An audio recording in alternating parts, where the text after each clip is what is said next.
एक बार एक किसान परमात्मा से बड़ा नाराज हो गया।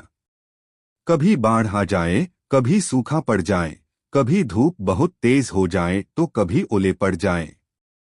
हर बार कुछ ना कुछ कारण से उसकी फसल थोड़ी खराब हो जाए।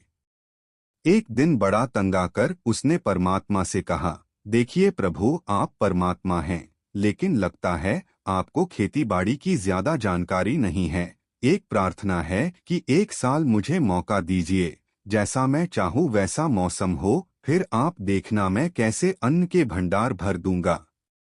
परमात्मा मुस्कुराए और कहा, ठीक है, जैसा तुम कहोगे वैसा ही मौसम दूंगा, मैं दखल नहीं करूंगा। किसान ने गेहूं की फसल बोई, जब धूप चाही तब धूप मिली, जब पानी तब पानी। तेज धूप, ओले, बाढ़, आंधी तो उसने आने ही नहीं दी। समय के साथ फसल बढ़ी और किसान की खुशी भी, क्योंकि ऐसी फसल तो आज तक नहीं हुई थी। किसान ने मन ही मन सोचा, अब पता चलेगा परमात्मा को कि फसल कैसे करते हैं। बेकार ही इतने बरस हम किसानों को परेशान करते रहे। फसल काटने का समय भी आया।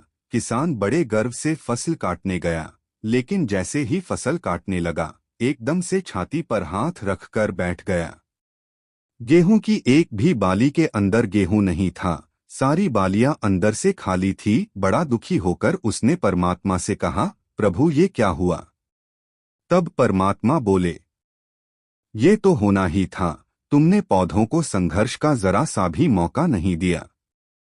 ना तेज धूप में उनको तपने दिया, ना आंधी ओलों से जूझने दिया। उनको किसी प्रकार की चुनौती का एहसास जरा भी नहीं होने दिया। इसीलिए सब पौधे खोखले रह गए। जब आंधी आती है, तेज बारिश होती है, ओले गिरते हैं, तब पौधा अपने बल से ही खड़ा रहता है। वो अपना अस्तित्व बचाने का संघर्ष करता है, और इस संघर्ष से जो बल पैदा होता है वो ही उसे शक्ति देता है, ऊर्जा देता है, उसकी जीवटता को उभारता है। सोने को भी कुंदन बनने के लिए आग में तपने, हथौड़ी से पिटने, गलने जैसी चुनौतियों से गुजरना पड़ता है, तभी उसकी स्वर्णिम आभा उभरती है, उसे अनमोल बनाती है।